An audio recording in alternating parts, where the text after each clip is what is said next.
Welcome guys, and for today's episode we will be discussing about integral calculus. Okay, specifically definite integral. So may mga nagre-request ng topic about calculus. So ito na siya.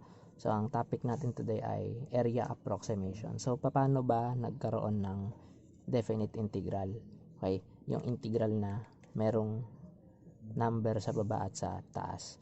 Okay, so punta muna tayo dun sa background niya. So let's start from the area approximation. So if we are asked to find the area of, let's say, start tayo sa madali. Area ng graph na f of x equals x squared. Let's say from 0 to 8. From 0 to 8. Okay. So, paano mo i-solve yung area na nandito? So, yung area na yon ito.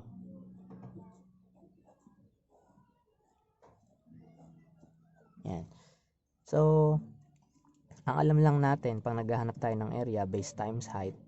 And, kapag ganitong curve na, pa-curve na yung figure mo, so mahirap na siyang mahanap, kaya ang gagamitin natin approximation.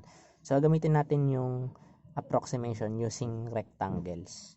Okay, so may tinatawag tayo na under approximation at may tinatawag tayo na over approximation. Okay, so mahirap mahanap yung exact value ng area kasi nga approximation, kasi nga curve siya. Okay, hindi straight yung edge ng graph. Okay, pa-slant siya. Okay, pa-curve. Yung rectangle, di ba? Straight. So simulan natin sa under approximation. Sa under approximation, gagawin natin yung limit natin na 0 to 8, hahatiin natin into rectangles. Okay, so de-denote natin as n yung number ng rectangles na gusto natin. So sabihin natin 4 muna. So let's say n equals 4. Okay, kung 4 na rectangles ang gagawin natin, okay, hahatiin natin yung 0 to 8 na to into 4 rectangles of equal widths. So kung hahatiin mo siya sa 4 na equal widths, ilan kaya yung length nung bawat, ilan kaya yung width nung bawat isang rectangle? Okay, so syempre dahil 0 to 8, syempre 2. So paano nakuha yung 2? So actually it's basically b minus a over n. So ito yung simple formula natin para mahanap natin ilan yung length, yung width nung rectangles na hahatiin natin. So b minus a. So ano yung b at a? Yun yung boundaries mo. A, b. Okay, so in this case a is 0, b is 8. So 8 minus 0, 8 divided by 4, 2. So bawat rectangle natin tag to 2. So I think this is 2, this is 4, this is 6. So dahil under approximation gagawin natin, ang gagawin natin is rectangles. Okay, etong 2 na nandito, yung 2 dito, yung 2 dito, yung 2 dito, yan yung magiging width ng rectangle mo. Okay, so kapag under approximation, mag-start tayo sa left end point. Start tayo dito sa A. So pag nag-start ka kay A, okay, gagawa ka ng rectangle lang. So dahil 0 to, so ito yung rectangle mo dito, wala siyang height. Then next, 2 to, so ito yung next mong rectangle. And then sa 4 to 6, and then sa 6 to 8. Yan. So kung mapapansin mo, may sumobrang areas dito. Kaya ang tawag sa kanya under approximation. Kasi ang kukunin lang natin yung area ng rectangles. Okay, pag sinum up mo yung areas nung 4 na rectangles na to, ito yung approximation ng area nung region na to. Pero dahil may mga sobra siya, so ano siya, under approximation siya kung tawagin. So patin mahanap yon. So that will be, diba ang area ng rectangle, base times height. Base times height. So, sa first rectangle, so dahil 0 yung nanditong endpoint, so wala siyang height. Okay, sa next endpoint natin, 2, yung point dito, so dito 4. So, kapag 2 si x, okay, yung x squared mo, 4, diba? This is 4. So, isabihin, yung height nung pangalawang rectangle mo, 4. Next, dahil 4 to, 16. And then next, dahil 6 to, 36. So, ang magiging area mo, 2 times 0, kasi 0 height, plus 2 times 4 plus 2 times 16 plus 2 times 36. So, ilan lahat yan? Okay. So, 2, pwede mong i-factor out yung 2. 0 plus 4 plus 16 plus 36. So, 4 plus 16, 20 plus 36, 56 times 2, 112. So, yung under approximation natin is 112 square units. Okay. Now, paano naman kung over approximation naman? So, start naman tayo sa right endpoints. Sabihin natin 0 to 8. Tapos, 4 rectangles ulit, n equals 4. Okay, so yung b minus a over n natin, still 2. So, 2, 4, 6. Pag over approximation naman, sabi ko, start sa right endpoint. So, starting from here. So, yung rectangle natin dito, magiging ito. Then next. Then next. And then ito. So, kung mapapansin mo, sobra naman ngayon yung areas. Okay. So, ano naman yung magiging area nito?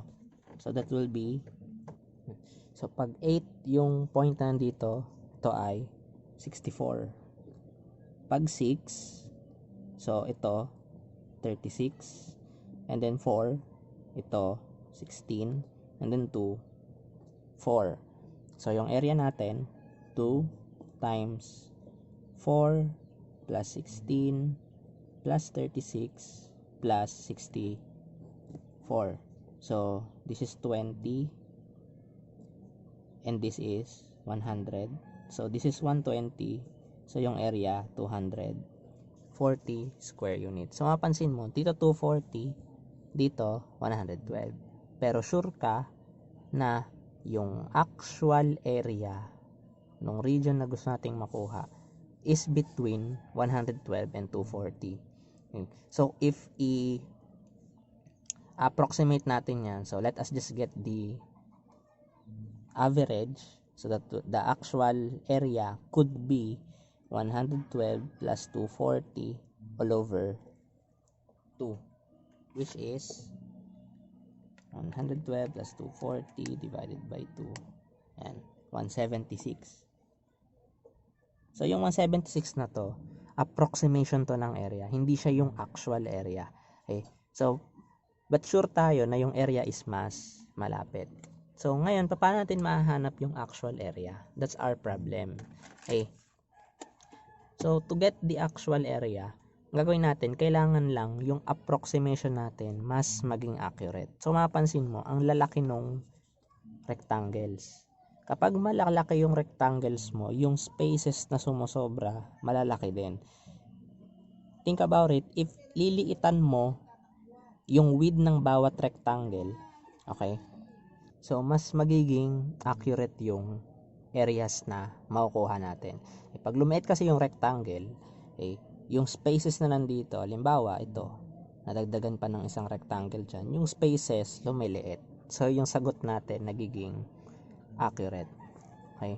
So, ngayon, kunin natin yung mas generalized pa niya. Sabihin natin 10 rectangles, 15 rectangles, 100 rectangles, hanggang umabot ng infinity. Okay. Pag umabot ng infinity yan, okay, sobrang liit na nung spaces to the point na yung sobrang spaces dun sa curve mo, 0 na. Approximately 0 na.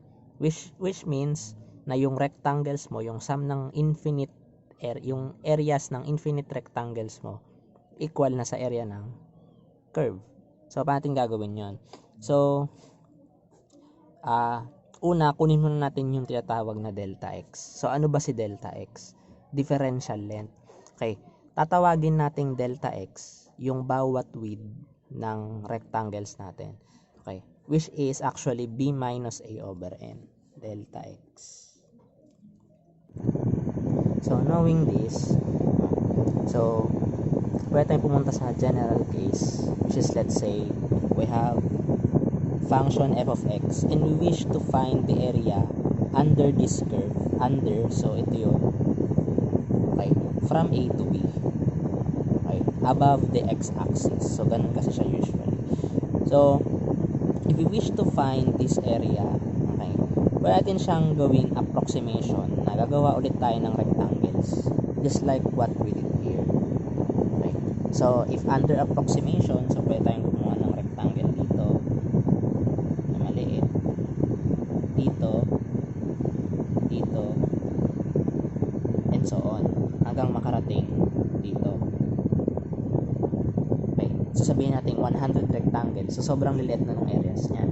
So in general, pwedeng masabi na yung area under this curve from A to B, okay, so kung mapapansin mo dun sa mga previous example natin, okay, dito yung delta x mo which is equal to 2, so nakalabas lagi siya. Okay, kasi diba actually it's just the sum of base times height, so basically it's sum ng, so ito yung notation na summation, sum ng areas ng bawat rectangles. So delta x times f of x. Yan. So ano ngayon yung f of x na to?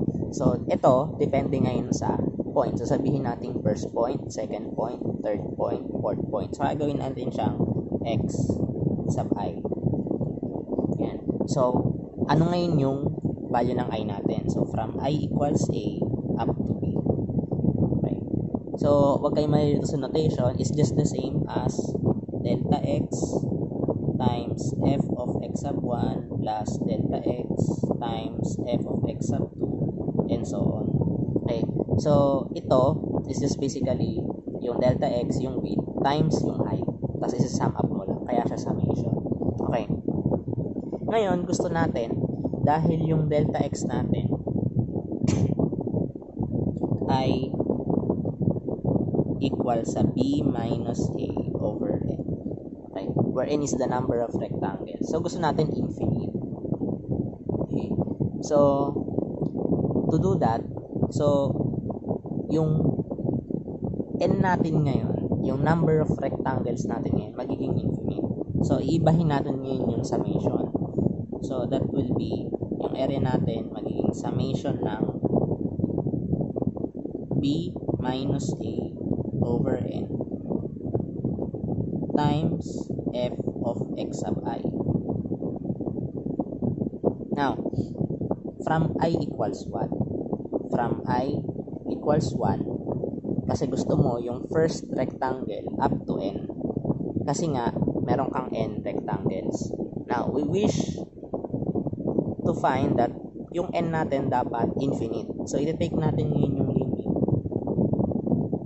nito as n approaches infinity, and this will now give us the exact approximation, yung pinaka-accurate na area ng curve. Okay.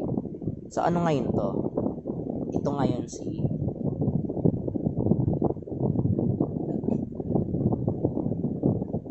Riemann sums.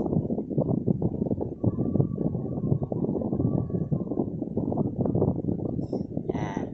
So yung tinatawag na Riemann sums is actually the sum of the rectangular areas under the curve. So meron kang infinite rectangles. Pag sinabi mong lower Riemann sum, yun yung under approximation, to lower sum.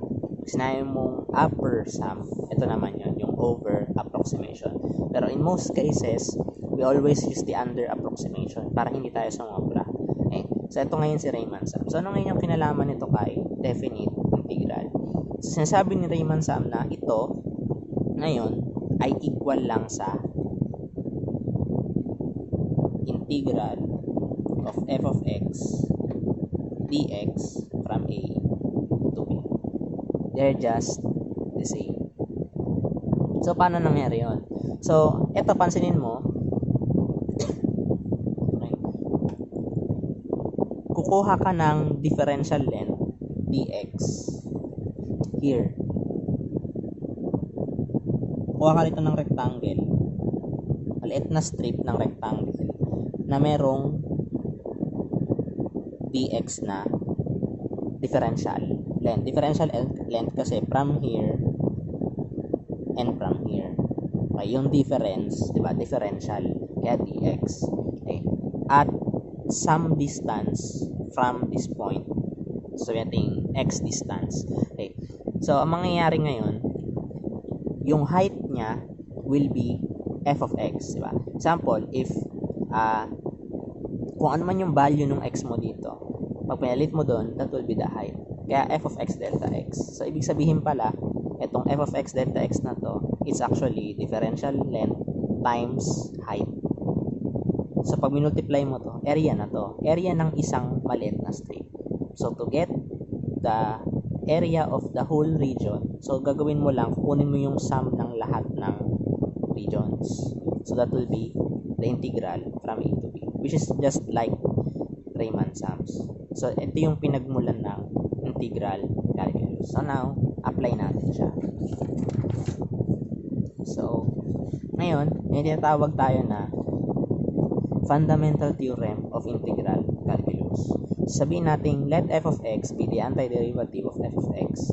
Then, the integral of f of x dx from a to b is simply the antiderivative of x from evaluated from a to b, or f of b minus f of a. So, ano to lagi siyang upper minus lower. Okay. So, syempre, definition to medyo nakakadugong intindihin. Apply natin. Okay. So, balik tayo dun sa example kanina. So, kukunin daw natin yung area ng f of x equals x squared from 0 to a. So, it's just the same as the integral of x squared dx from 0 to 8. So, the antiderivative of x squared, we know that it is x cubed over 3. So, evaluate natin from 0 to 8.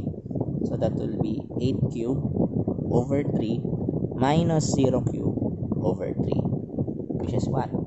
So, yan to. 8 cubed over 3.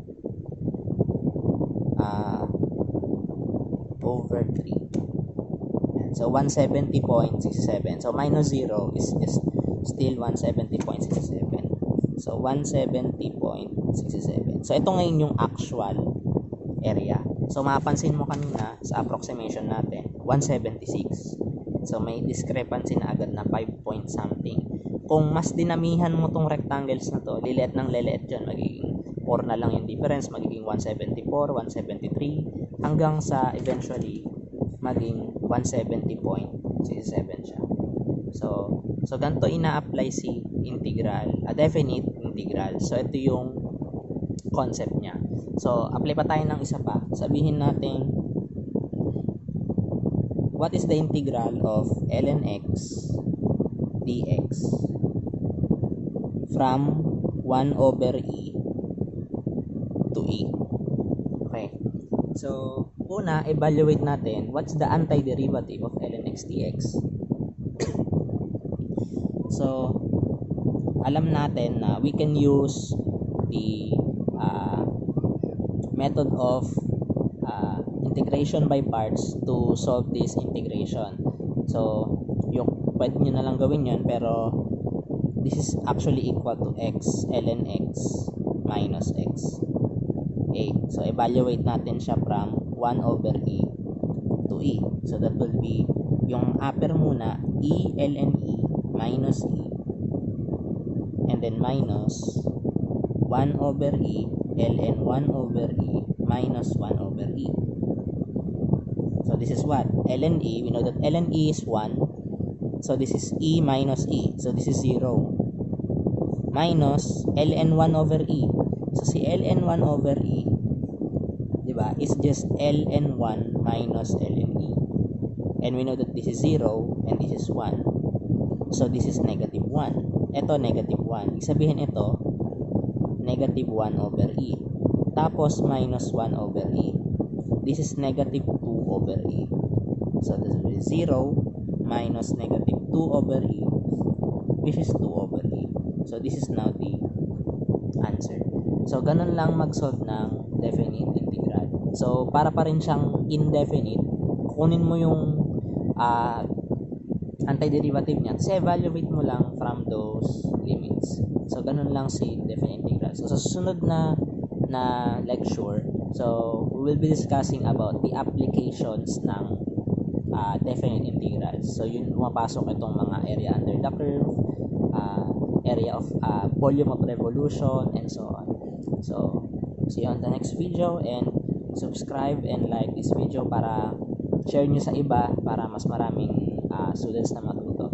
So yun lang, and God bless.